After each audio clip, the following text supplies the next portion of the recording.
Cześć! Konstrukcja, którą przygotowałem na dzisiaj, jest to konstrukcja francuskiej firmy DOM. Jest to model Sigma Plus, dokładnie 333 Sigma Plus. Ogólnie ostatnio jestem bardzo mocno zafascynowany tymi modelami, dlatego się dzisiaj nimi zajmiemy. Jest to model 6-pinowy. To jest to podwójna wkładka, możecie zobaczyć. Dość fajnie zabezpieczona antywierceniowo, ale to Wam pokażę za chwileczkę, jak to wygląda. Jeżeli chodzi o akurat ten model tutaj, jeżeli chodzi o wyłamywanie, no nie ma akurat tutaj szyny antywyłamaniowej, aczkolwiek są takowe modele. Ten akurat jej nie posiada, bo to jest, no taki akurat po prostu kupiłem. Zwróćcie uwagę, ja sobie go może otworzę tutaj to uchwycik. Zwróćcie uwagę na sam otwór. Sam otwór jest dość stosunkowo szeroki, ale generalnie jeżeli chodzi o jego pikowanie, już Wam zaraz pokażę, jak wygląda klucz do tego ustrojstwa. Klucz do tej firmy, akurat tutaj do tego modelu wygląda w ten sposób. No jest to typowy klucz domowski, sigmowski. Zwróćcie uwagę, jak on jest wysoko cięty tutaj od trzeciego pinu do samego końca. Jest tutaj, tak jak powiedziałem, 6 pinów. Dwa pierwsze tworzą tutaj w tym momencie gardę. Z boku możecie zobaczyć dodatkowe nacięcia. Są to nacięcia na tak zwane control piny. Ogólnie są to piny, które są umieszczone z boku. Działają tutaj w tym momencie w poprzek. No jest specjalny grów, który Wam później pokażę, który służy w tym momencie do tego, że jak wprowadzimy zdecydowanie inny klucz, który nie ma w tym momencie tego samego cięcia, no nie jesteśmy go w stanie obrócić, konstrukcja się zablokuje. Ja sobie od razu sprawdzę, czy konstrukcja działa. Jak widzicie, działa tutaj w tym momencie jak najlepiej. To jest tutaj najważniejsze w naszym przypadku. O, dobra, wyciągnąłem go sobie. A w ogóle to klucz się nam nie przyda, zresztą odłożymy go sobie tutaj na bok. Ja sobie pozwoliłem wcześniej ściągnąć jednego segera, gdyż zostałem poinformowany przez kolegów lockpickerów, że segery, które trzymają te rdzenie, to znaczy te rotory w tym momencie, w tym cylindrze, to są bardzo, bardzo toporne i bardzo trudne do ściągnięcia. Jak widzicie, to tak wygląda po rozgięciu. No, walczyłem z nim z dobre, myślę, 7-8 minut, żeby się go pozbyć, także no, tutaj to wygląda mniej więcej w ten sposób. No, nie przedłużając, przejdźmy sobie do narzędzi, którymi się będziemy dzisiaj posiłkować. Moki Workshop, napinacz górny, grubość 1 mm, znana Wam firma. Oczywiście do tego będę używał również haka od nich, to jest standard hook w grubości 0,5 mm. To jest tak jak chyba moja ulubiona firma, jak już zauważyliście. No, napniemy ją sobie, tak jak powiedziałem, z góry, tą konstrukcję. A będziemy akurat napinać zgodnie z ruchem wskazówek zegara.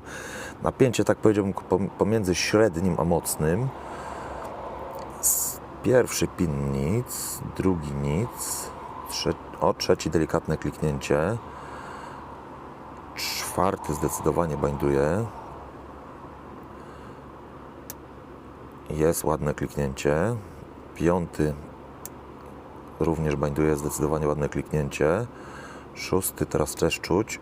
Tak, ładnie kliknął.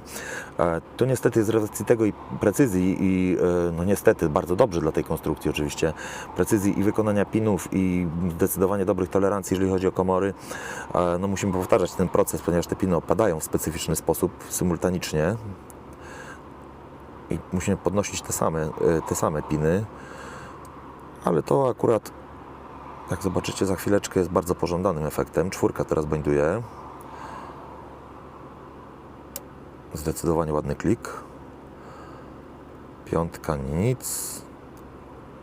Szóstka nic. Wróćmy do początku. Jedynka nic. Dwójka nic. Trójka. Chyba trójka. Nie, trójka też nie. Nasza czwóreczka. Czwóreczka, teraz chciała coś powiedzieć. O, zdecydowanie ładnie teraz stuknęła. Bardzo wyraźny klik. Piątka nic. Teraz szóstka by chciała coś powiedzieć. Delikatne kliknięcie, tak. Jedynka nic. Dwójka nic. Trójka nic. Czwóreczka też nic teraz. Piątka by chciała coś powiedzieć. Tak, ładnie kliknęła. Idziemy dalej. Teraz szósteczka zdecydowanie też chce coś powiedzieć. Ładnie również kliknęła. Wracamy z powrotem do jedynki naszej. Jedynka. Dwójka, nic. Trójka.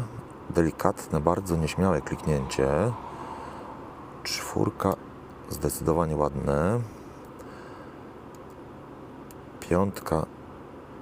Piątka, czyżby chciała coś powiedzieć? Nie, chyba. Chyba nie tym razem. Zobaczmy szóstkę. Szóstka, delikatne kliknięcie, dobra. Wróćmy sobie zatem do początku. Jedynka również nic. Dwójka bardzo zdecydowanie nic. Trójka. Trójka by coś chciała powiedzieć chyba.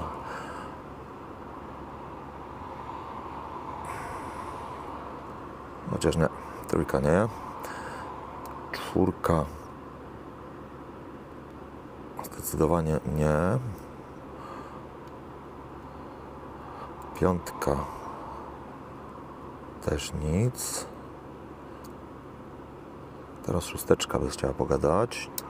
Zdecydowanie ładnie puknęło. Było nawet widać lekki ruch rdzenia do przodu. To jest dobry sygnał. Jedynka w tym wypadku nic znowu. Dwójka nic. Trójka nic. Czwórka. Czwórka by chciała coś powiedzieć. Tak, ładnie. Jeszcze sprawdzę. Dobra, idźmy dalej. Piąteczka. Piąteczka, czyżby piąteczka chciała coś powiedzieć? Tak, zdecydowanie ładnie puknęła. Idźmy dalej. Szósteczka też ładnie puknęła. Jak widzicie, cały czas ten rdzeń się przesuwa do przodu. To jest jakby cały czas po prostu dobry sygnał. Jedynka nic, dwójka nic, trójka nic, czwórka nic chyba. Tak, czwórka nic.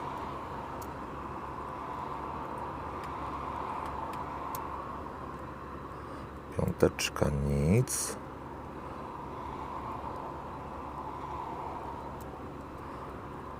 Szósteczka.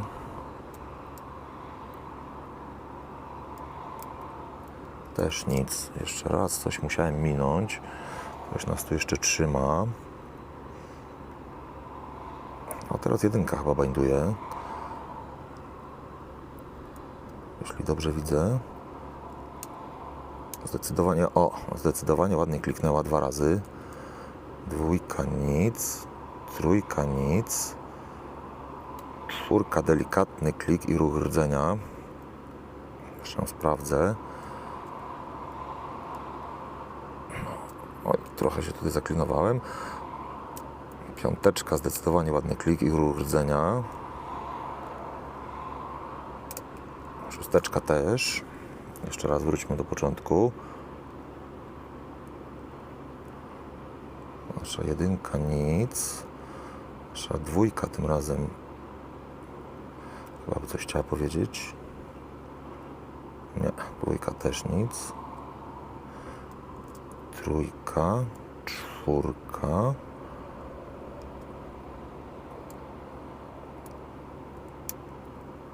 Czyżby to była piątka? Nie, nie piąteczka. I nie szósteczka, więc to będzie chyba dwójka. Wybaczcie, muszę sobie przetrzeć czoło, gdyż jest troszkę ciepło. Mamy afrykańskie opały w tej chwili. W Holandii, w Belgii, w ogóle Benelux tonie po prostu w słońcu.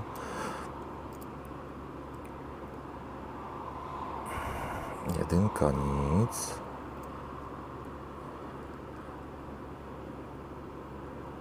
Dwójka nic.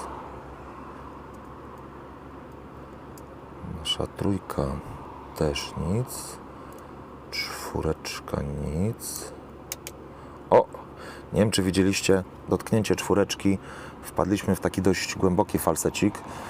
To znaczy, że wisimy prawdopodobnie na czymś spulokształtnym, można powiedzieć ogólnie. Ja sobie zaraz sprawdzę, na którym. Jedynka na pewno to nie będzie to. Dwójka też nie. Trójka. Czyżby to była trójka? Chyba tak. Jeszcze raz sprawdzę tę jedynkę. Nie. Dwójka nie.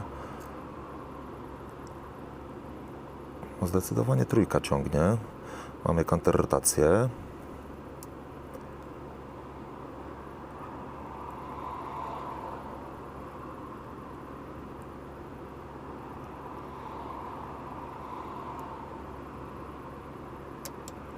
Tak, zdecydowanie wpadło to ustawienie, ale było słychać, nie wiem czy słyszeliście to kliknięcie, coś nam po prostu spadło przed sekundką, więc zaraz sprawdzimy co to było. Jedynka to na pewno nie jest, tak jak wam powiedziałem, no po prostu piny mają taki kształt, że przy podniesieniu po prostu, tak przy tej precyzji podniesieniu jednego generalnie no trafiamy po prostu z powrotem na poprzednie piny, które żeśmy podnosili. O, tak moi drodzy, to była w tym momencie czwóreczka. Tak wygląda otwarcie tej konstrukcji. Jeżeli chodzi o to zdecydowanie naprawdę fajna sprawa.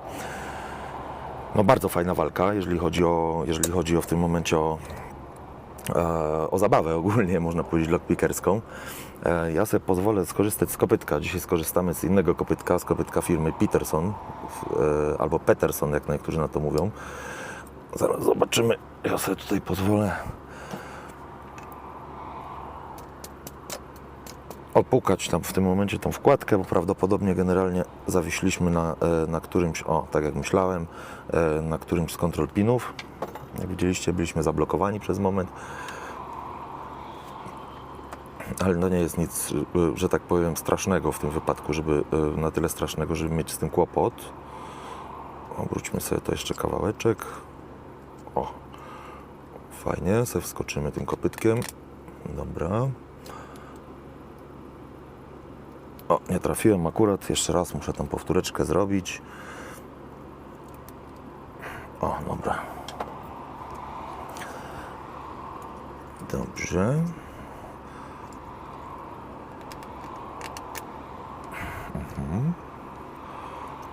O, teraz ja się nie zablokował. Dobra, jesteśmy kopytkiem w środku. Ono nam trzyma w tym momencie piny. Ja sobie pozwolę ją tutaj umieścić w środku, żebyśmy nie mieli zbyt dużej wywrotki. O, dobra, umieścimy ją sobie tutaj w uchwycie. Sobie podstawię specjalistyczną tackę z racji tego, że przeważnie gubię piny, jak wiecie. Będę się dzisiaj starał tego nie zrobić dla odmiany. Mam nadzieję, że się oczywiście uda. Postaram się wyciągnąć ten rdzeń. Zobaczymy, czy on będzie chciał współpracować z nami. Tak, zdecydowanie będzie chciał. O, dobra.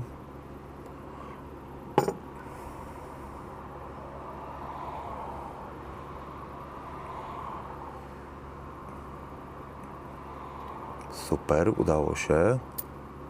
O, tam nam jeden pin poleciał, ale to jest ostatni, to jest mało istotne na razie. Sam rdzeń, jeżeli chodzi o ten rdzeń, tak jak wam powiedziałem, ma dość dużo zabezpieczeń antywierceniowych, jak widzicie z przodu na czole. Dodatkowe 2 pręty karbidowe prawdopodobnie, bo podejrzewam, że to są karbidy. Ja sobie postaram się tutaj skorzystać z klucza, który jest tutaj, żeby powydobywać te piny w sposób cywilizowany. Tym razem dla odmiany oczywiście. To więc tak. To, co wam obiecałem, zwróćcie uwagę na kształt tych pinów. Mamy tutaj, nie wiem, czy będzie widać, torpedy. Rewelacja, jeżeli chodzi o wykonanie. Jest to stalowa torpeda. To jest pin numer 1. Pin numer 2. Również antywierceniowa, również stalowa torpeda. Rewelka. Po prostu jestem zakochany w kształtach po prostu tych pinów. Zobaczmy, jak to się nam uda może wyciągnąć jakoś to dodatkowo, żebyśmy też nie polecieli za bardzo, żeby nie trzeba było sprzątać jak zawsze. Zobaczmy nasz trzeci pin. Jest bardzo nieśmiały, widzę. O, niestety posypały mi się piny, bo ruszyłem kopytko, ale to nic, za to zaraz będziemy to uporządkowywać. Nie wszystkie gatunki muszą być doskonałe. O, wysunął się kapeczkę. Mam nadzieję, że uda mi się go złapać. Nie. Dobra, to spróbujmy może zrobić to inaczej. Najpierw wyciągnę sobie O, już wypadł jeden control pin. Zaczniemy od control pinów, po prostu będzie łatwiej. Control piny to są standardowe po prostu kołki, które są umieszczone z boku. One są tutaj, można powiedzieć, o, znowu wypadł drugi, tylko nie wiem gdzie jeszcze. No, zaraz go poszukamy, podejrzewam. O, jest, znalazłem. To są, tak jak mówiłem, standardowe kołki. One są umieszczone tutaj z boku. Z jednej strony klucza, tak jak widzieliście, mamy do czynienia z 3. One korespondują z tymi, wypadłem z kadru, korespondują z tymi bocznymi nacięciami. Z drugiej strony były 2, no ale te 2 to już ogólnie wypadły, także tutaj mamy problem z głowy. A jeżeli chodzi o wyciąganie tych pinów, zobaczmy sobie ten nasz 3. Ja się postaram go może podważyć nieśmiało. Widzę, że on nie chce za bardzo współpracować. Postaram się go podważyć wytrychem. O, udało mi się. Tu mamy akurat do czynienia ze stalowym standardem. Dobra. Przejdźmy sobie do numeru 4.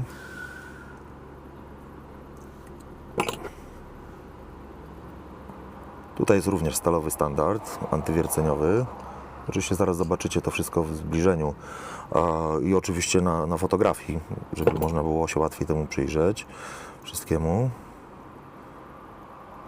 Dobra, tu mamy do czynienia z prawdopodobnie również stalową piąteczką. Tak, dobrze mówię, jest to stalowy standard.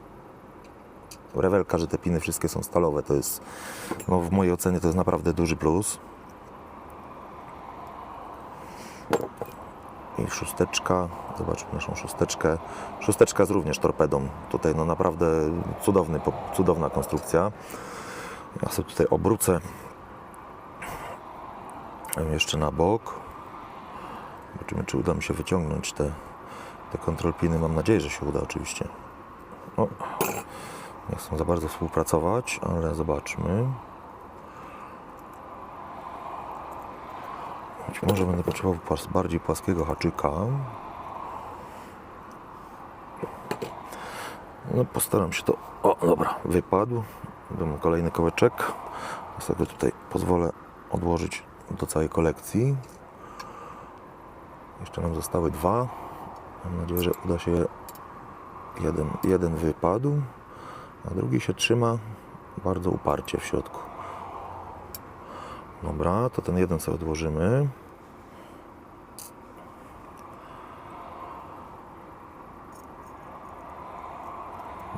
Dobra, tutaj, o, teraz się go uda chyba lepiej wyciągnąć.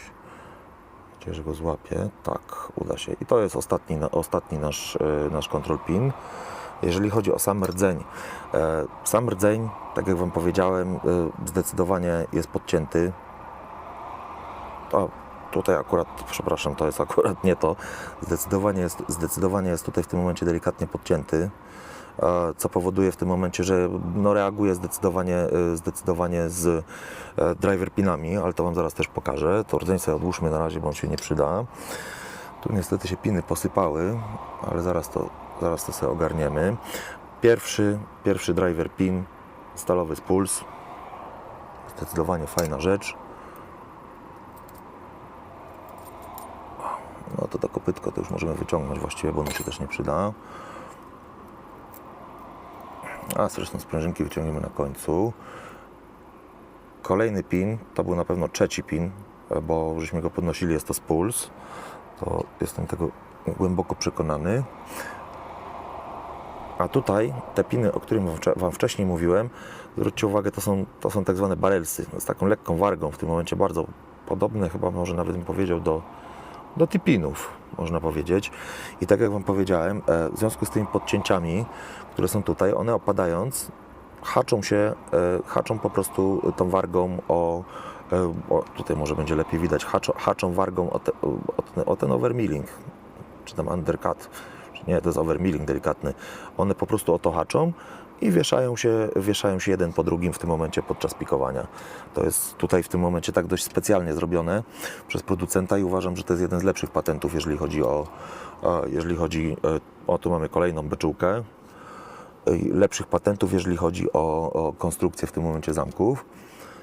O, zdecydowanie już tak podejrzewałem, że w środku będą już kolejne beczułki. To jest kolejna.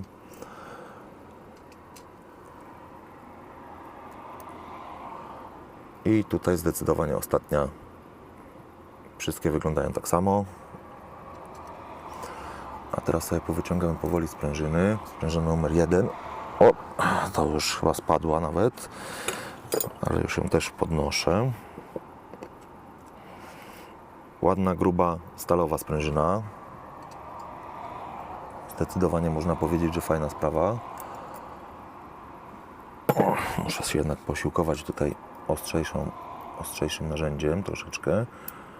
One wszystkie wystają.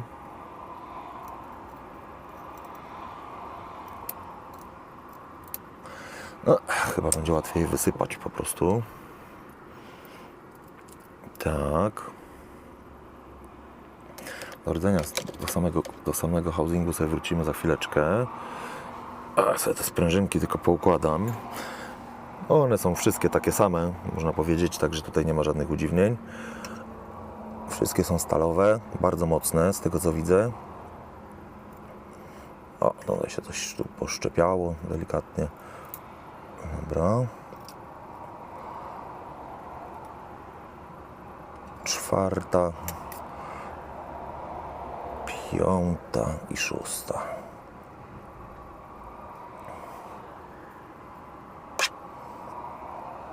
Dobra. Jeszcze tylko zerknę sobie w tym momencie w ten housing. Housing jest chyba bez żadnych tutaj udziwnień. Nie widzę tutaj niczego. Nie, tutaj nie ma żadnych podcięć. Tutaj akurat jeżeli chodzi o housing, jest tutaj w tym momencie można powiedzieć standard. Nie wiem, on wydaje mi się, że on jest z niklowanego mosiądzu, chociaż może być też stalowy. Jest dość ciężki. W środku mamy oczywiście bezpieczne sprzęgiełko, także tutaj to jest jakby można powiedzieć standardowa konstrukcja. To sobie możemy odłożyć, bo się tam to, no albo nawet tutaj będzie przeszkadzało. Jeżeli chodzi o gatsy, tak to moi drodzy wygląda. 5 control pinów, 6 pinów, key pinów i u góry mamy w tym momencie do czynienia ze driver pinami w rewelacyjnej naprawdę konfiguracji. Muszę przyznać, że dawno nie otwierałem tak przyjemnej konstrukcji. Wszystkie piny są stalowe, także tutaj to jest no naprawdę zdecydowanie fajnym rozwiązaniem. Jeżeli chodzi o mnie, to wszystko. Jeżeli uważacie, że film się Wam podobał, zostawcie łapkę w górę, subskrybujcie. No jak zawsze, trzymajcie się, hejka. Cześć.